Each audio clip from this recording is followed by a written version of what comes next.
Hello everyone, मेरा नाम है सोनल और आपका स्वागत करती हूँ मैं Sonal Shambhavi channel YouTube channel पर।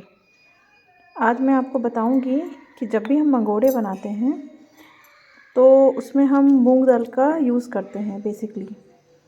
तो मूंग दाल को हम हमेशा या तो रात में भिगो देते हैं और सुबह यूज़ करते हैं, या सुबह भिगोते हैं तो रात में यूज़ कर लेते हैं। अगर आप किसी वजह से भूल गए हैं तो आप गर्म पानी में मूंग दाल को सोक कर दीजिए 2 से 4 घंटे के लिए। उसके बाद मूंग दाल आपकी तैयार है। अब मैं आपको एक यूज़फुल टिप देना चाहती हूँ कि जैसे कि हम मूंग दाल जब पीसते हैं, बेसिकली आजकल सब मिक्सी में ही पीसते हैं, तो कभी कभी मूंग दाल बहुत गीली हो जाती है। तो हम क्या करते हैं कि जब हम मूंग दाल बहुत गीली हो जाती है, बारीक हो जाती है, तो उसमें जो हम मंगोड़े बनाएंगे उसमें उतना क्रिस्पीनेस नहीं आएगा, वो इतने क्रंची क्रिस्पी नहीं लगेंगे।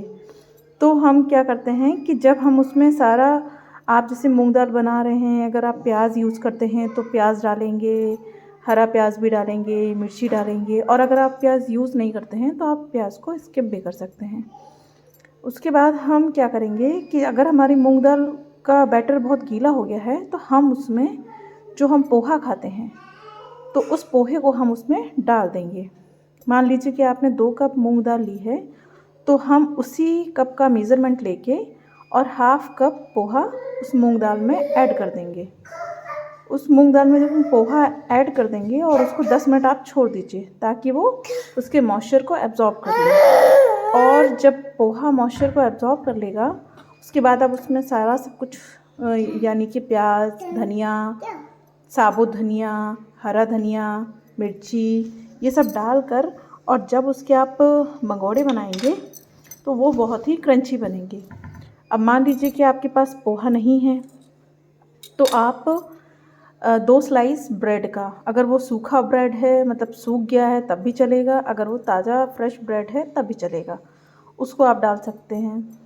उसके अलावा अगर आपके पास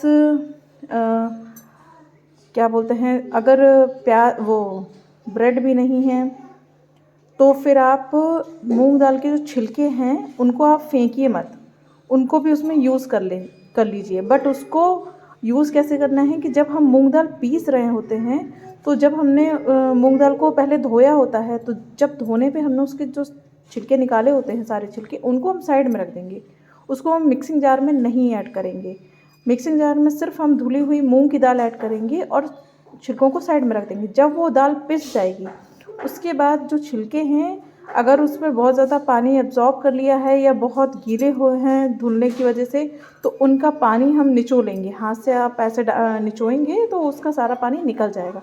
उसके बाद जब वो उसका पानी निकल जाएगा फिर उसको आप उस दाल में ऐड कर लीजिए, क्योंकि अगर आप उसका पानी नहीं निकालेंगे तो दाल ऑलरेडी अगर बारीक हो गई है, बहुत गीली हो गई है, तो अगर उसको भी डाल देंगे तो वो और गीली हो जाएगी। इसलिए हम मूंग दाल के छिलकों का यूज़ करेंगे। इसके बाद जब भी आप पकौड़े बनाएंगे तो आपके पकौड़े, आपके मंगोड़े बहुत ही क्रिस्पी बनेंगे, बहुत ही क्रंची बनेंगे। Thank you.